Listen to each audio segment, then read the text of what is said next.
Bismillahirrahmanirrahim. Assalamualaikum warahmatullahi wabarakatuh. Alhamdulillah. Alhamdulillahi ala ihsani wa syukru lahu ala taufiqihi wa amtinani wa asyhadu an la ilaha illallah wahdahu la syarika lahu ta'ziman li sya'nihi wa asyhadu anna Muhammadan abduhu wa rasuluhu da'ila ridwani. Allahumma salli alaihi wa ala alihi wa ashabi wa ikhwani. Para pemirsa yang dirahmati oleh Allah dimanapun anda berada, kita melanjutkan pembahasan kita tentang kisah Nabi Ibrahim alaihissalam. Pada pertemuan kemarin telah kita bahas di mana beliau dibakar oleh orang-orang di negerinya dan akhirnya Allah memberikan mukjizat dan akhirnya Nabi Ibrahim alaihissalam keluar dari api yang besar tersebut dengan selamat, di mana Allah berfirman, "Qulna ya naru kuni bardan wa salaman ala Ibrahim." Kami berkata, wahai api, jadilah kau dingin dan keselamatan bagi Ibrahim. Di antara kisah yang disebutkan oleh Allah dalam Al-Quran adalah kisah dialog antara Nabi Ibrahim dengan Raja Numrud. Ada yang mengatakan Namrud biddal, ada yang mengatakan Numrud bil dhammah Numrud, ada yang mengatakan Namrud bidzal pakai dzal. Intinya namanya Numrud atau Namrud atau Namrud. Inilah salah seorang raja yang tinggal di Babil, ya. Dan dia adalah salah seorang dari 4 orang yang pernah menguasai bumi ini. Para ulama mengatakan ada 4 orang yang pernah menguasai bumi, 2 muslim dan 2 kafir.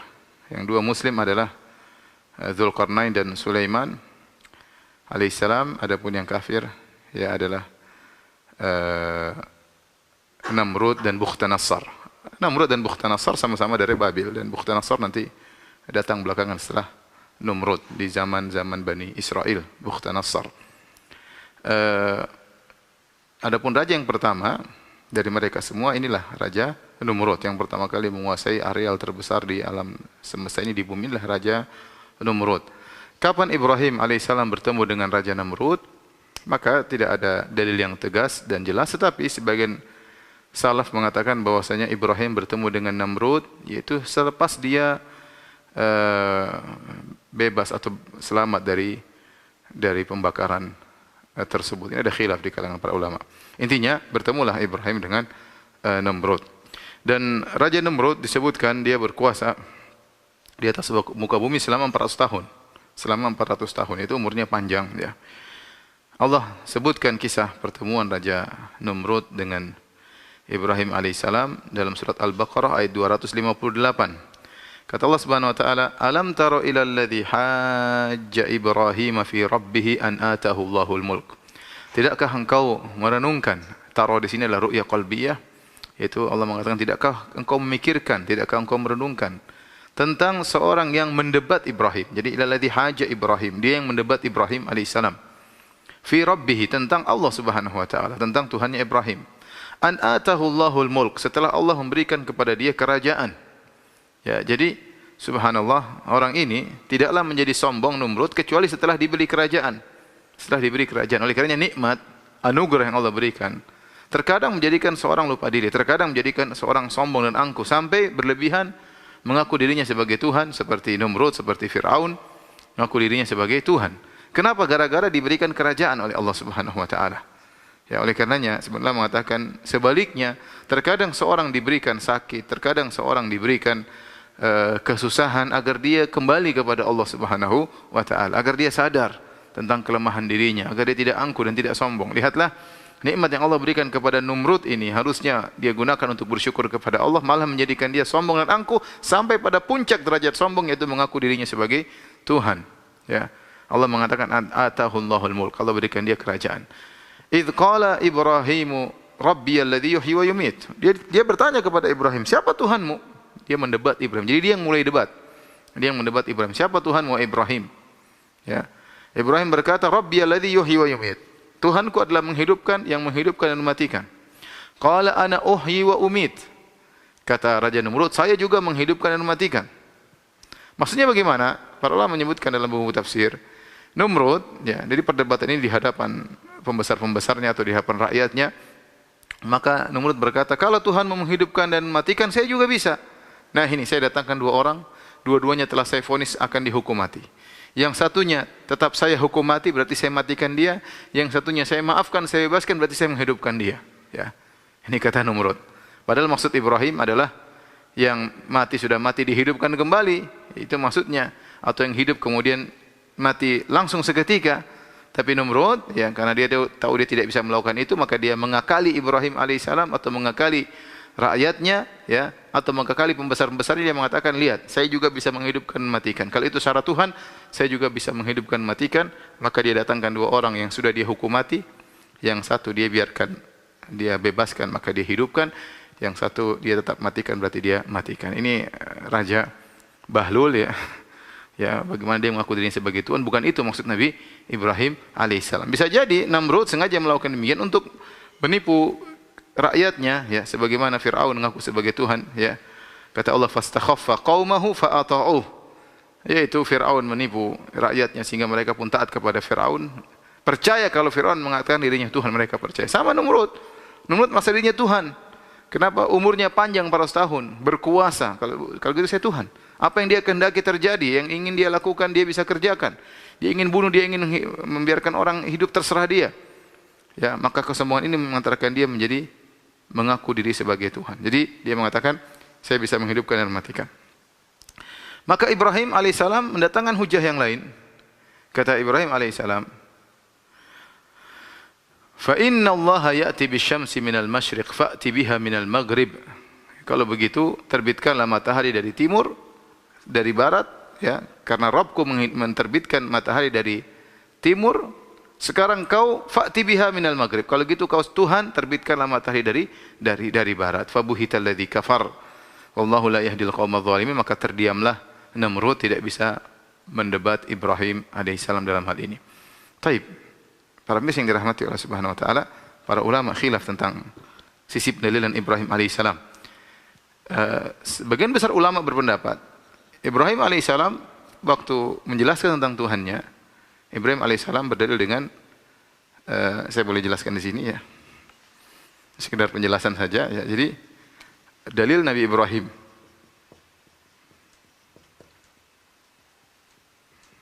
Ibrahim alaihissalam. Ya, intinya ada dua dalil. Ada khilaf di kalangan para ulama, dua pendapat. Pendapat pertama, pendapat kedua. Pendapat jumhur, mayoritas ulama, ini Ibnu Katsir dan yang lainnya, bahwasanya dalil pertama dalil menghidupkan dan mematikan. Dalil Tuhan menghidupkan dan mematikan.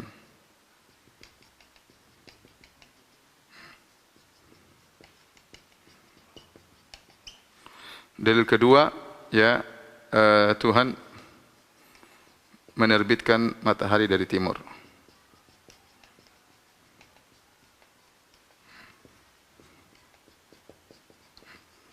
Nah, menurut jumhur ulama, tatkala Ibrahim alaihissalam menyampaikan dalil pertama, Namrud jawab. Di sini Namrud jawab.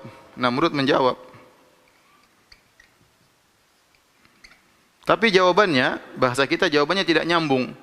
Maksud Ibrahim itu yang sudah mati kau hidupkan, dia mengatakan, ini sudah saya vonis mati, saya maafkan, berarti saya menghidupkan. Maka jawabannya tidak nyambung. Ya, dan dia hilah, yaitu berbuat hilah, ya. Maka karena pendalilan ini masih kurang jelas, maka Ibrahim berpindah ke dalil berikutnya yang lebih jelas. Yang lebih jelas, ya. Karena berhadapan dengan seorang yang kurang paham. Namrud kurang paham, maka Ibrahim karena dalil pertama tidak bisa menjatuhkan Namrud, karena Namrud tidak paham dan susah menjelaskan Namrud. Ya, dia bodoh tapi dia merasa pintar, maka Ibrahim akhirnya pindah kepada dalil yang lebih jelas yang tidak mungkin diakali lagi oleh Namrud. Ini pendapat jumhur. Pendapat yang kedua, ya, dalil pertama adalah muqaddimah.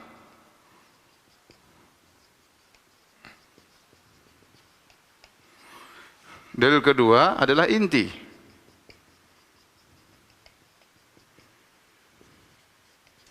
Jadi ini pendapat Ibnu Qayyim rahimahullahu taala. Ini pendapat Ibnu Qayyim.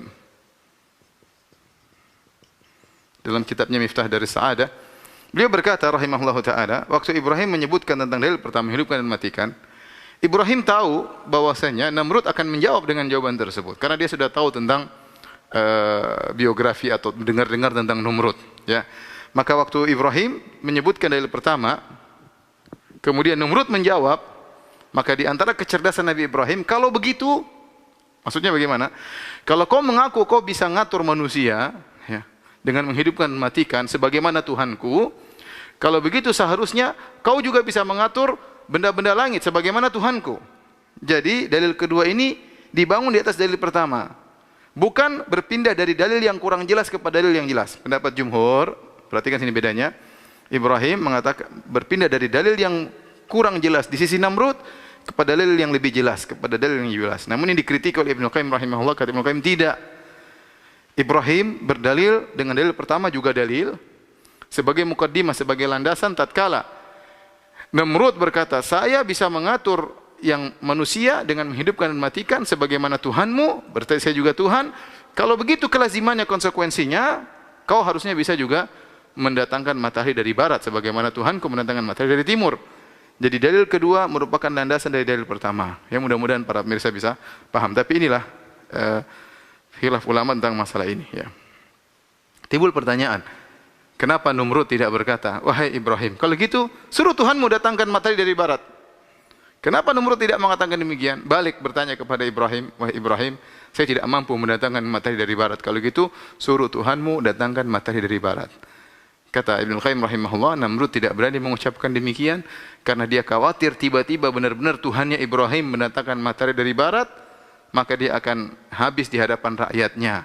Karena dia baru saja melihat keajaiban bagaimana Ibrahim bisa tidak terbakar dari api yang begitu besar, diselamatkan oleh Tuhannya, maka bisa jadi Tuhannya juga menerbitkan matahari dari barat. Oleh karenanya dia terdiam dan tidak menantang Ibrahim alaihissalam.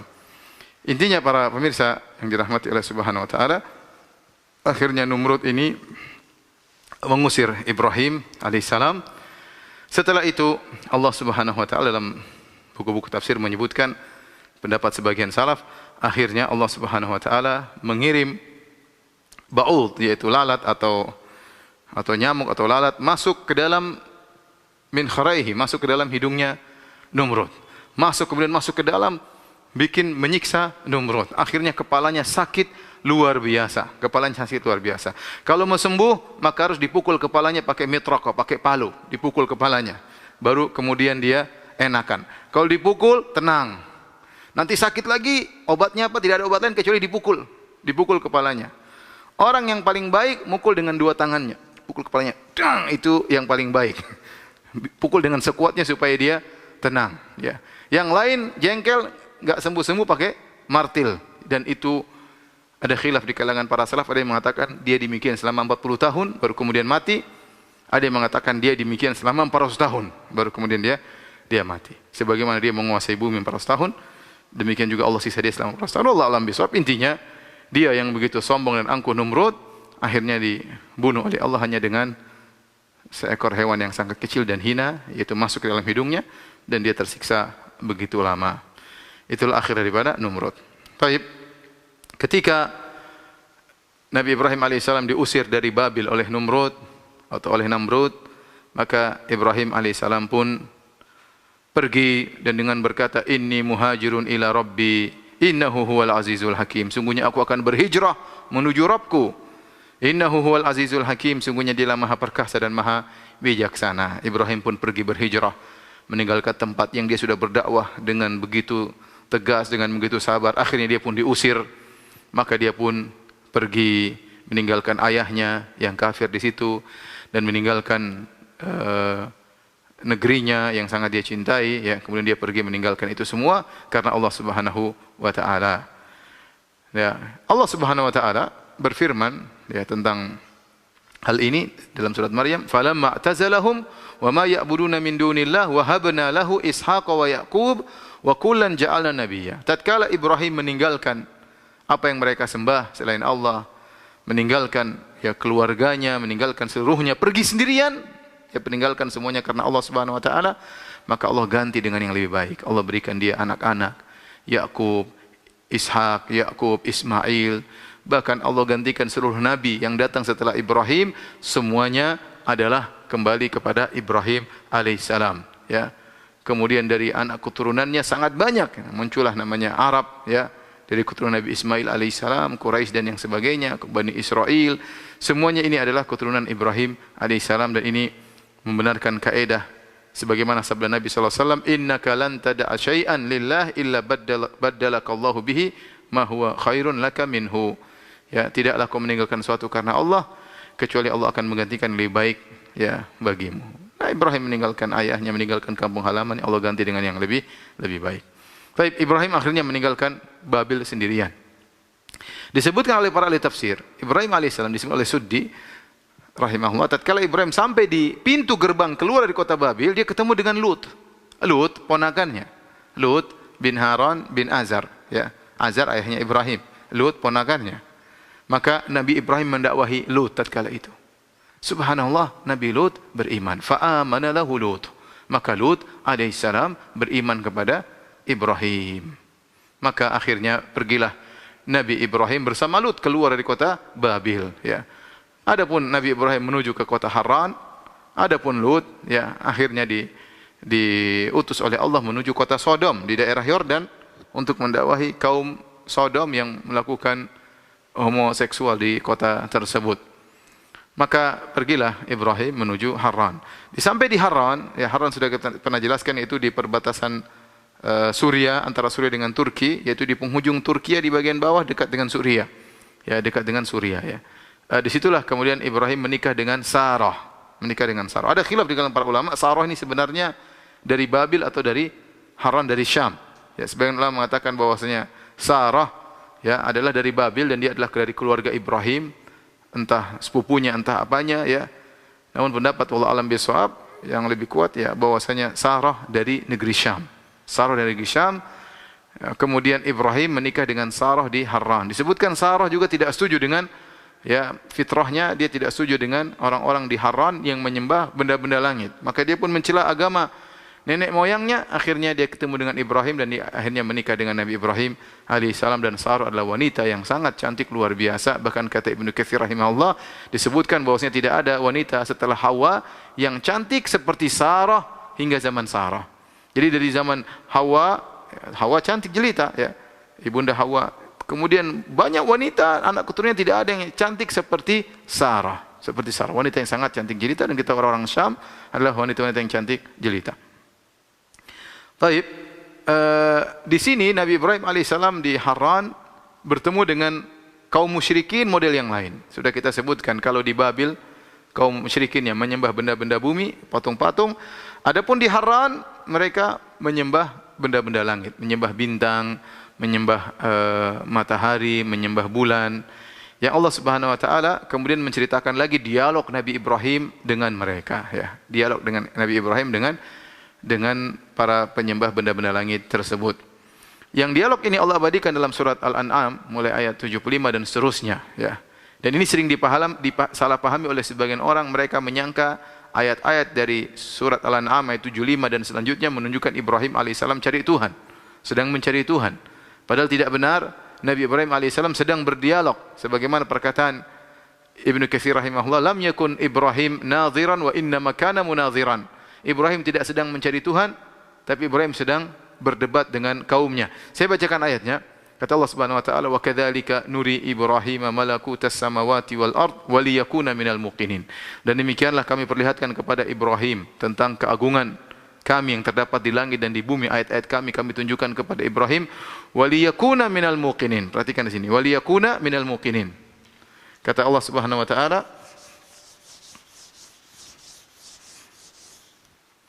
dalam surat Al-An'am, demikianlah wa kadzalika nuri Ibrahim malakutas samawati wal ardi wa liyakuna minal muqinin. Demikianlah kami nampakkan kepada Ibrahim tanda-tanda kebesaran kami di langit dan di bumi, wa liyakuna minal muqinin.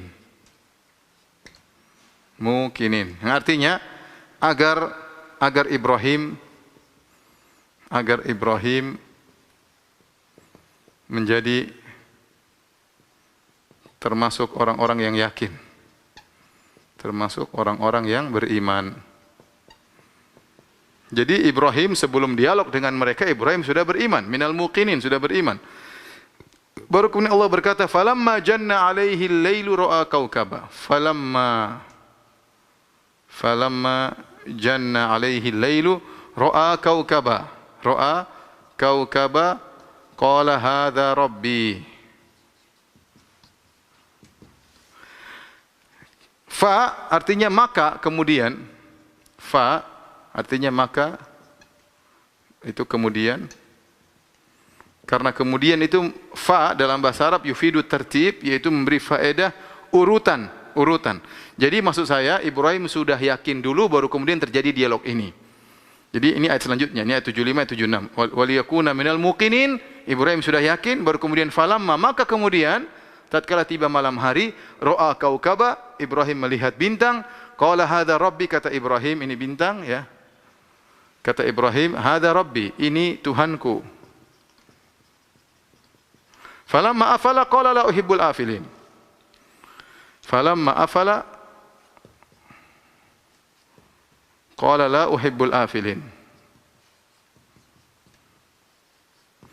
Tatkala bintang tersebut tenggelam, kata Ibrahim, aku tidak suka Tuhan yang tenggelam, yang sirna. Aku tidak suka Tuhan yang sirna. Ya. Falamma afala qala la uhibbul afilin. Baik. Kemudian lanjutkan, falamma ra'a al-qamara bazighan,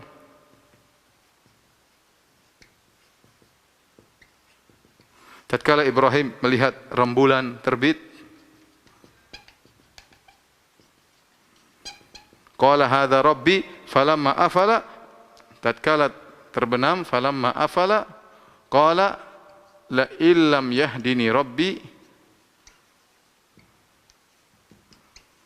la akunanna minal qaumid dhalin.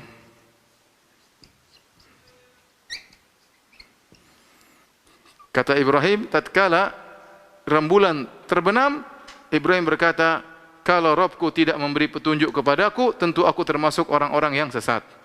Kalau Rabbku tidak memberi petunjuk kepadaku,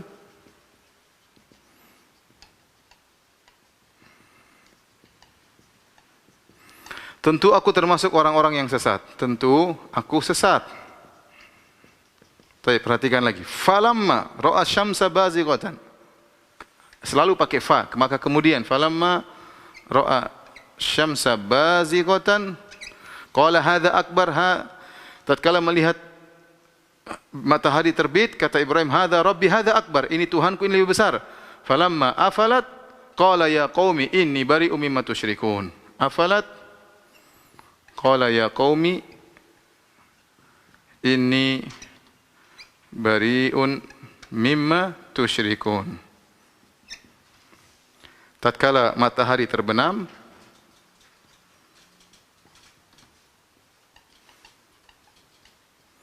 maka Ibrahim berkata, wahai kaumku, aku berlepas diri dari kesyirikan yang kalian lakukan, dari syirik kalian. Nah, ini saya ingin sampaikan, kenapa saya tulis demikian, agar kita tahu bahwasanya Ibrahim tidak sedang mencari Tuhan, tapi dia sedang berdialog. Saya ulangi. Kita lihat konteks ayatnya, kata Allah, demikianlah kami menunjukkan tanda-tanda kebesaran kami di langit dan di bumi, waliyakuna minal muqinin, kepada Ibrahim agar dia termasuk orang-orang yang yakin. Dia sudah yakin sebelum terjadi dialog ini. Kemudian kata Allah, fa, maka kemudian, berarti sudah yakin dulu. Alaihi lailu ra'a kaukaba, tatkala tiba malam hari, Ibrahim melihat bintang. Qala hadza rabbi, kata Ibrahim, ini Tuhanku. Ini Ibrahim bukan sedang mencari, oh ini Tuhanku, tapi dia seakan-akan dia sedang mengumpulkan penduduk di kota Haran, kemudian dia ngajak mereka untuk berenung. Ini Tuhan. Sebagian ulama mengatakan hadza rabbi, maksudnya ada yang disebutkan hadza rabbi, ini Tuhanku. Maksudnya pertanyaan, ini Tuhanku. Falamma afala, tatkala terbenam bintang tersebut, kata Ibrahim, la uhibbul afilin. Bagaimana Tuhan kemudian sirna? Kemudian diajak lagi berfikir kepada kaumnya yang menyembah rembulan. Falamma ra'al qamara bazighan, tatkala Ibrahim melihat rembulan terbit di depan kaumnya, dia mengatakan hadza rabbi. Apakah ini Tuhanku? Kata sebagian ahli tafsir maksudnya dia bertanya, apakah Tuhanku kepada mereka? Falamma afala, tatkala rembulan tersebut terbenam, perhatikan Ibrahim berkata, la illam yahdini rabbi la akunanna minal qaumidh dhalin. Kalau Tuhanku tidak beri petunjuk kepadaku, aku termasuk sesat. Jadi Ibrahim sudah mengatakan saya punya Tuhan. Sehingga saya tidak menyembah rembulan. Kemudian Ibrahim berkata lagi kepada orang-orang yang menyembah matahari, karena mereka ada yang menyembah rembulan, menyembah bintang, menyembah matahari. Falamma ra'a syamsa bazighatan, tatkala Ibrahim melihat matahari terbit, qala hadza rabbi hadza akbar, ini Tuhanku, ini lebih besar daripada bintang, daripada rembulan. Falamma afalat, tatkala matahari terbenam, qala ya qaumi inni bari'um mimma tusyrikun, ya kaumku, aku berlepas diri daripada kesyirikan kalian. Inni wajjahtu wajhi alladzi fatara samawati wal ardi hanifa. Ya. Sungguhnya aku menundukkan wajahku kepada Allah Subhanahu wa taala yang telah menciptakan langit dan bumi. Jadi ini semua dalil bahwasanya Ibrahim alaihissalam tidak sedang mencari Tuhan, tapi dia sedang berdiskusi dengan kaumnya, ya. Sampai Ibrahim mengatakan, "Wa ma ana minal musyrikin," dan aku bukan termasuk orang-orang musyrik. Setelah itu Allah berfirman, "Wa hajjahu qaumuhu." Wa hajjahu qaumuhu. Dan Ibrahim didebat oleh kaumnya. Ini artinya apa? Ibrahim didebat oleh kaumnya. Didebat oleh kaumnya. Jadi memang ini sedang dialog, bukan sedang mencari Tuhan. Ya. Kenapa saya kemudian di akhir ayat kata Allah, wa tilka hujjatuna atainaha Ibrahim ala qaumi. Saya lanjutkan, wa hajahu qaumuhu. Qala atuhajjuni fillahi wa qad hadan. Kata Ibrahim, apa kalian mendebat aku tentang Allah sementara Allah telah beri petunjuk kepadaku? Ya. Wa qad hadan wala akhafu ma tusyrikuna bihi illa ayyasha Allahu rabbi syai'a. Wasi'a rabbi kulla syai'in ilma. Ya. Ala Allahi tawakkalna. Kemudian kata Ibrahim alaihissalam, wa kaifa akhafu ma asyraktum bihi wa la takhafuna annakum asyraktum billahi. Ya, malam yunazzil bihi alaikum sultana. Jadi rupanya waktu Ibrahim sedang berdialog, mereka nakut-nakuti Ibrahim. Wahai Ibrahim, hati-hati. Kalau kau berbuat syirik, kalau kau mengingkari kesyirikan kami, kau akan begini. Kata Ibrahim, wa kaifa akhafu ma asyraktum bihi. Bagaimana aku khawatir, takut dengan kesyirikan yang kalian lakukan. Wala takhafuna annakum asyraktum billahi ma lam yunazzil bihi alaikum sultan. Sementara kalian tidak takut berbuat syirik kepada Allah Subhanahu wa taala. Kalian nakut-nakuti aku dengan sembahan-sembahan kalian, sementara kalian tidak takut berbuat syirik kepada Allah Subhanahu wa taala. Setelah itu Allah berfirman, ya, selanjutnya wa tilka hujjatuna atainaha Ibrahim ala qaumih. Kata Allah, wa tilka hujjatuna atainaha Ibrahim ala qaumih. Kata Allah, demikianlah, itulah hujjah kami. Ya, hujjatuna, inilah dalil kami, argumentasi kami yang kami berikan kepada Ibrahim untuk mengalahkan dialog bersama kaumnya. Jadi ini semua dalil bahwasanya Ibrahim sedang berdialog, bukan sedang mencari Tuhan. Para pemirsa yang dirahmati Allah Subhanahu wa taala.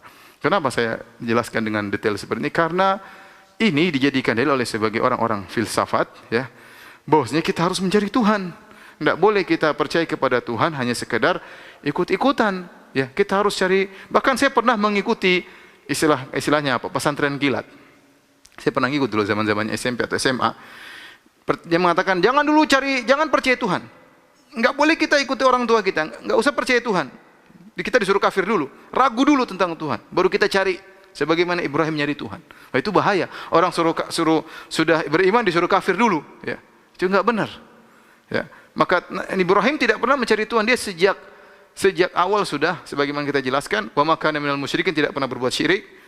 Kemudian dia sudah dapat hidayah sejak masih kecil oleh Allah Subhanahu wa taala, tidak pernah mencari Tuhan. Maka jangan kita mendengar perkataan orang-orang ahli filsafat yang mengatakan kalau percaya sama Tuhan harus kufur dulu sebagaimana Ibrahim kemudian kita mencari Tuhan. Itu perkataan yang berbahaya, yang tidak benar. Demikian juga kisah ini dijadikan dalil oleh orang Asy'ariyah, mengatakan awal wajib alal mukallaf, yang pertama wajib bagi seorang yang mau masuk Islam harus nazar. Nazar itu merenungkan tentang Tuhan.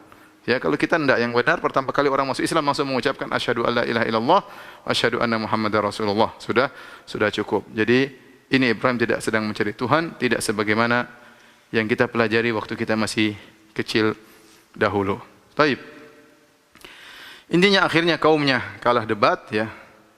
Karena mereka tahu Tuhan mereka. Kalau Tuhan kenapa hanya muncul di malam hari, ya. Kalau Tuhan kenapa hanya bisa memberi penerangan di siang hari, matahari, Ya Tuhan harus senantiasa siap setiap saat.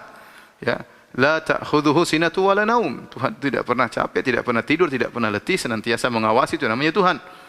Itu namanya Tuhan. Adapun Tuhan hanya muncul di malam hari, Tuhan hanya muncul di siang hari, kata Ibrahim itu bukan Tuhan. Tuhan harus senantiasa menguasai makhluknya.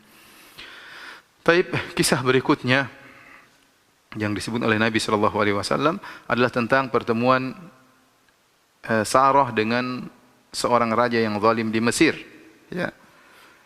Suatu hari Ibrahim alaihissalam bersama Sarah berjalan menuju ke Mesir. Kita tahu dari Harran menuju Mesir jauh banget ya, jauh sekali ya.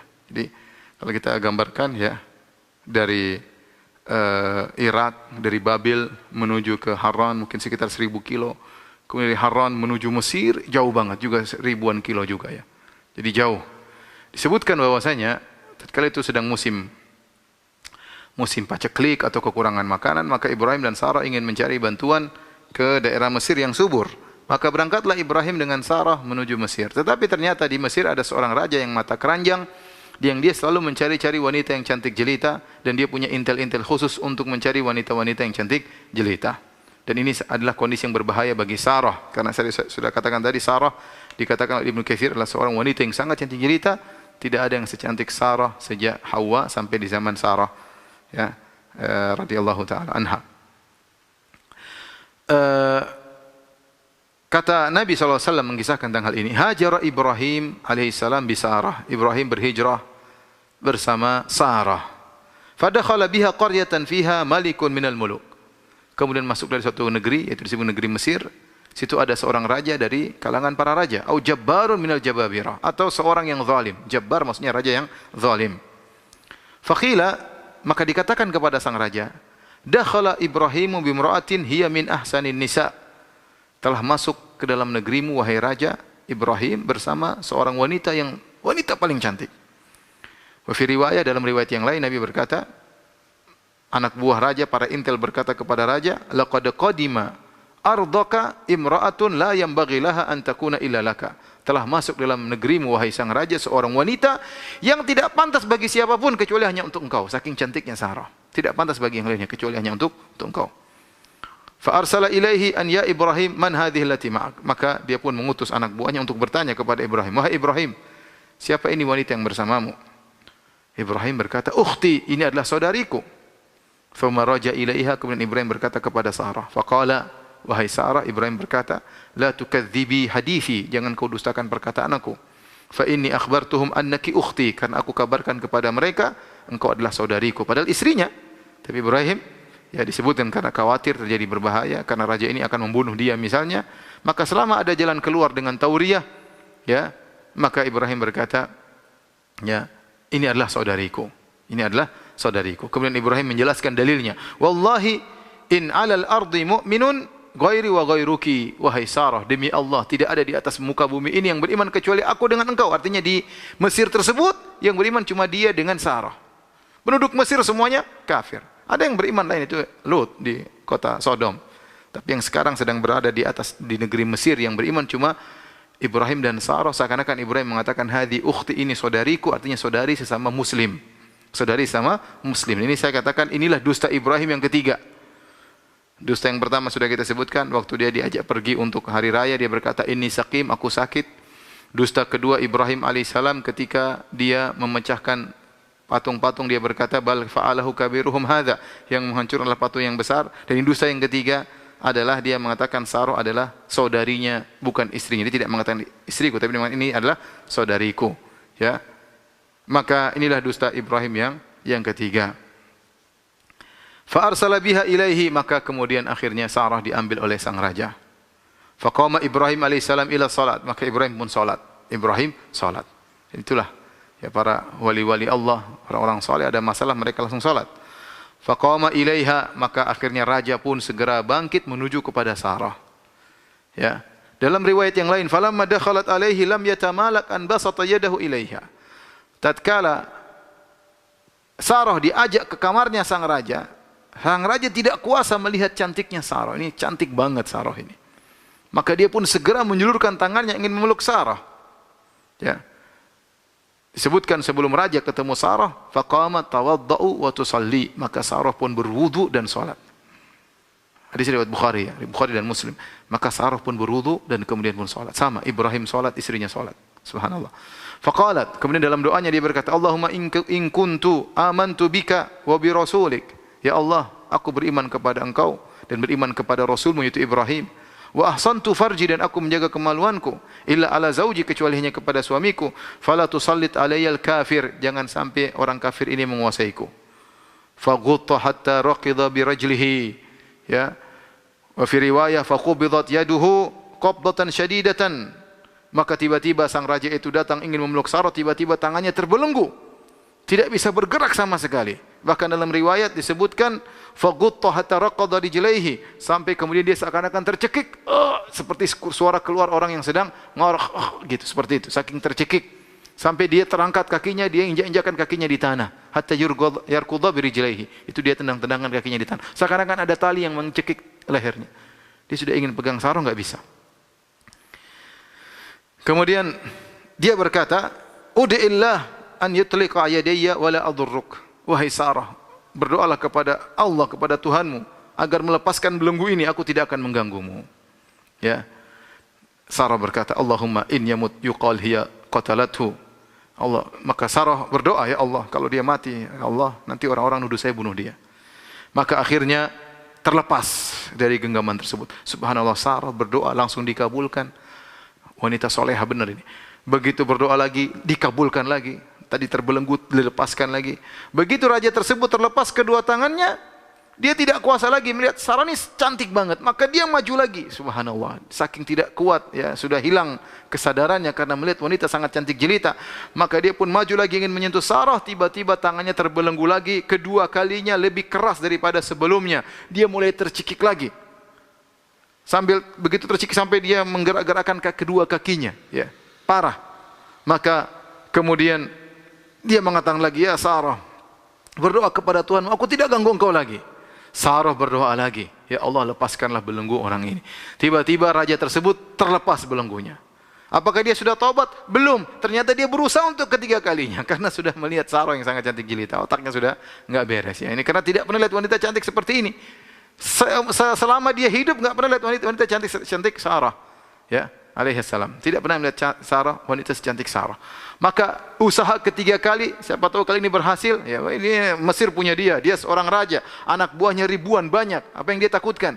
Maka ketiga kali dia ingin mendekati Sarah lagi, ternyata dia terbelenggu lebih parah daripada dua kali sebelumnya, tercekik lebih parah daripada sebelumnya. Akhirnya dia berkata, Sarah, sudah, ini yang terakhir, ya, lepaskan aku. Sarah berdoa lagi, langsung Allah kabulkan doa Sarah seketika itu pula.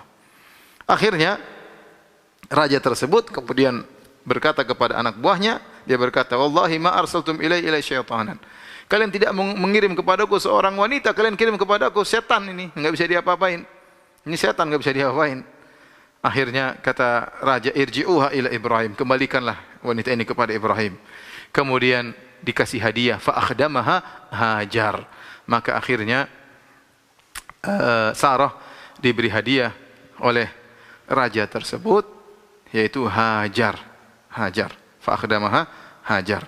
Maka, ya, kemudian Ibrahim pun sedang menunggu Sarah. Kemudian Sarah pun datang kepada Ibrahim. Kemudian Sarah berkata, asya'arta anna Allah kabatal kafir wa akhdama walidah. Tidakkah kau lihat, ya, Allah telah membisukan sang kafir, sang raja kafir, dan Allah berikan kepadaku, ya, pembantu, yaitu Hajar, hadiah. Ya, raja tersebut menghormati Sarah. Siapa Hajar? Hajar adalah seorang wanita dari Mesir, ya, imra'atun Misriyah, wanita dari Mesir. Disebutkan dahulu dia adalah seorang anak raja, namun terjadi pertikaian antara kerajaan dan kerajaan. Akhirnya dia pun ditawan, akhirnya dijadikan membantu. Maka yang diberikan oleh raja kepada Sarah bukan membantu sembarangan, tapi membantu yang dahulu adalah anak seorang raja, yaitu Hajar. Kemudian akhirnya pergilah Ibrahim, Sarah dan Hajar menuju ke Palestina, dan mereka pun tinggal di Palestina, ya. Ada beberapa, ya, faedah dari kisah ini, yaitu bahwasanya, ya, ternyata syariat salat sudah ada sejak nabi-nabi terdahulu ya. Para nabi-nabi juga salat. Ya, Ibrahim salat, Sarah juga salat. Ini faedah kalau kita menghadapi masalah apapun, kita segera salat. Mereka dalam hadis kan Nabi sallallahu alaihi wasallam idza hazabahu amr fazi'a ila salat. Nabi sallallahu alaihi wasallam idza hazabahu amr, kalau ada perkara yang menggelisahkan Nabi segera apa? Salat. Ya, sebelum kita berkeluh kesah kepada orang lain, sebelum kita menyerahkan urusan kita kepada orang lain, serahkan dulu kepada Allah Subhanahu. Tawakal kepada Allah, minta kepada Allah dalam masalah apapun ya. Demikian juga banyak contohnya para anbiya, orang-orang saleh dahulu, mereka ada masalah, mereka langsung salat berdoa kepada Allah Subhanahu wa taala. Bahkan dalam hadis ini disebutkan bahwasanya Sarah berwudu. Sehingga Ibnu Hajar rahimahullah dalam Fathul Bari mengatakan syariat wudu juga bukan syariat khususnya orang Islam. Orang-orang terdahulu juga wudu, ya. Mereka wudu, mereka salat. Tentu salatnya mungkin berbeda, ya, wudunya mungkin juga berbeda, berapa kali sehari tentu berbeda, tetapi ada wudu, ada salat. Hanya saja yang merupakan spesial dari umat ini yaitu bekas wudu ada cahayanya, ya. Kata Nabi sallallahu alaihi wasallam, "Innakum tud'auna yaumal qiyamati gurran muhajjalina min atharil wudu." Sungguhnya kalian umatku, umat Muhammad sallallahu alaihi wasallam akan dipanggil pada hari kiamat kelak dalam kondisi gurran muhajjalin min atharil wudu, yaitu tangan-tangan bercahaya, kaki-kaki bercahaya, wajah bercahaya, itu anggota wudu bercahaya karena bekas wudu. Adapun umat-umat yang lain tidak demikian. Meskipun mereka berwudu, tetapi tidak ada bekas cahaya nanti pada hari kiamat kelak. Ini khususan umat Muhammad sallallahu alaihi wasallam, ya. Kemudian ini menunjukkan tentang bagaimana solehahnya Sarah. Bagaimana solehahnya Sarah, ya, bagaimana dia begitu berdoa langsung dikabulkan oleh Allah Subhanahu wa taala. Allah akan menolong orang-orang yang bertakwa. Inilah 3 dusta Ibrahim alaihissalam yang sudah tadi saya sebutkan. Dan gara-gara 3 dusta ini, dan ini dusta yang ketiga, dusta pertama mengatakan saya sakit, dusta kedua mengatakan yang menghancurkan patung-patung adalah patung yang paling besar, dusta ketiga adalah mengatakan Sarah adalah saudariku. 3 dusta inilah yang akhirnya menghalangi Ibrahim untuk memberi syafaat pada hari kiamat kelak. Hadis yang masyhur tentang masalah syafaat, tatkala manusia dikumpulkan di padang mahsyar dalam kondisi matahari jaraknya 1 mil, keringat bercucuran, ada keringat sampai di lutut, ada sampai di mata kaki, ada yang sampai di pinggang, ada sampai wa minhum man yuljimul araqa iljaman, sampai ada di mulut mereka. Manusia kepayahan, matahari jarak 1 mil, disuruh kumpul di padang mahsyar yang kata sebagian ulama masanya 50.000 tahun. Panas terik luar biasa. Maka mereka pun mendatangi para orang-orang soleh. Yang pertama mereka datang Nabi Adam alaihissalam. Nabi Adam menyebutkan dosanya. Saya pernah mendekati pohon yang dilarang oleh Allah Subhanahu wa taala, ya. Bagaimana saya memberi syafaat? Nafsi, nafsi, nafsi. Jiwaku juga butuh syafaat. Jiwaku juga butuh syafaat. Idhabu ila ghairihi, idhabu ila Nuh. Pergilah kepada nabi yang lain, pergilah kepada Nabi Nuh. Akhirnya mereka pergi kepada Nabi Nuh. Mereka juga minta, Nuh, kami begini-begini. Kata Nuh, ya bagaimana saya pernah berdoa dengan suatu doa yang akhirnya membinasakan umatku. Pergilah kepada nabi yang lain. Pergilah kepada Ibrahim. Akhirnya manusia pergi kepada Ibrahim. Dan mereka memuji Ibrahim. Kata mereka, ya Ibrahim, anta nabiyullah, engkau adalah utusan Allah. Wa khaliluhu min ahlil ard, engkau adalah kekasih Allah, subhanallah. Inilah keistimewaan Nabi Ibrahim sama Nabi Muhammad SAW, sama-sama Khalilur Rahman. Engkau adalah kekasih Allah. Ishfa' lana ila rabbik, berilah syafaat bagi kami menuju Tuhanmu. Ala taro ila man nahnu fih, tidak kau lihat bagaimana kondisi kami yang payah di bawah terik matahari. Maka apa jawaban Ibrahim alaihissalam? Meskipun dia Khalilur Rahman, kekasih Allah, dia berkata, inna rabbi qad ghadiba al-yawma ghadaban lam yaghdab qablahu mithlahu wa lan yaghdab ba'dahu mithlahu. Sungguhnya Rabbku sedang murka pada hari ini, dan Rabbku tidak pernah murka seperti ini sebelumnya dan tidak akan murka seperti ini setelahnya. Kemudian dia tidak bisa ke syafaat. Kata dia, wa inni qad kuntu kadzabtu thalatha kadzabat. Sungguhnya aku pernah berdusta thalatha kadzibat. Aku pernah berusaha dengan 3 dusta. Subhanallah. Ini dusta kalau kita perhatikan 3 dusta ini. Semuanya karena Allah Subhanahu wa taala. Dusta pertama ini, aku sakit supaya tidak ikut perayaan kesyirikan. Dusta kedua ini patung yang besar yang menghancurkan patung-patung kecil ini karena dakwah. Nabi Ibrahim berdakwah agar mereka berfikir. Tapi ini salah. Yang ketiga, Sarah adalah saudariku, kalau tidak Ibrahim dibunuh. Ya. Ini semua dusta, bukan dusta murni tapi tauriah. Dusta tauriah, yaitu ucapan yang benar namun disalahpahami oleh orang-orang yang mendengar.